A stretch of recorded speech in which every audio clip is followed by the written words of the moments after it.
الرحمن الرحیم السلام علیکم ورحمۃ اللہ وبرکاتہ۔ معزز حاضرین اکرام، بزرگان قوم اور ملت، میرے غیور نوجوان ساتھیوں، شہ نشین پر تشریف فرما محترم جناب اختر الایمان صاحب، صدر بہار مجلس اتحاد المسلمین و رکن اسمبلی، جناب ماجد حسین صاحب رکن اسمبلی حیدرآباد، جناب وارث پٹھان صاحب، جناب عادل حسن صاحب، جناب جلال صاحب، جناب وقار صدیقی صاحب، راشد جلیل صاحب، جناب فیصل صاحب اور تمام میری جماعت کے رفقا و معززین، میں سب سے پہلے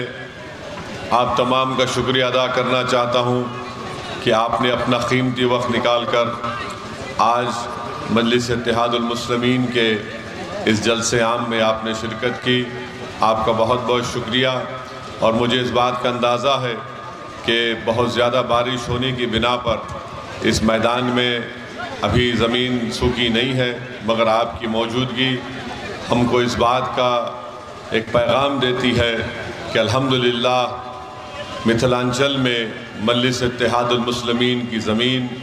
بڑی مضبوط ہے، اور آپ لوگوں کی موجودگی سے انشاءاللہ تعالی آنے والے ویدھان سبھا میں مجھے یقین ہے کہ مجلس اتحاد المسلمین کے امیدواروں کو آپ اپنے ووٹ سے اور اپنے دعاؤں سے اس کو دے کر کامیاب اور کامران کریں گے۔ ابھی آپ محترم اختر الایمان صاحب سے سن رہے تھے کہ مختلف سموداؤں نے اپنی ایک سیاسی قیادت کو بنا لیا ہے، اور بہار ہو یا ہمارا پورا ملک ہو،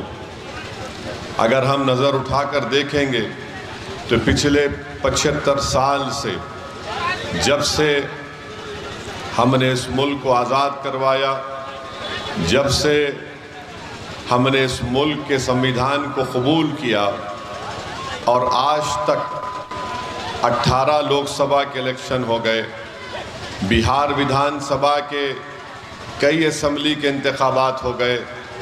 میں آپ کو یہ بات بتا رہا ہوں، یاد رکھیے بھارت کی جمہوریت کی لوک شاہی کی ایک تلخ حقیقت یہ ہے کہ جس کے پاس اس کا سیاسی نیتا ہوگا اسی سے انصاف کیا جائے گا، بلکہ اسی کی قدر کی جائے گی، اسی کو مقام دیا جائے گا، اسی کو اس کا حق دیا جائے گا۔ اگر آپ یہ سمجھیں گے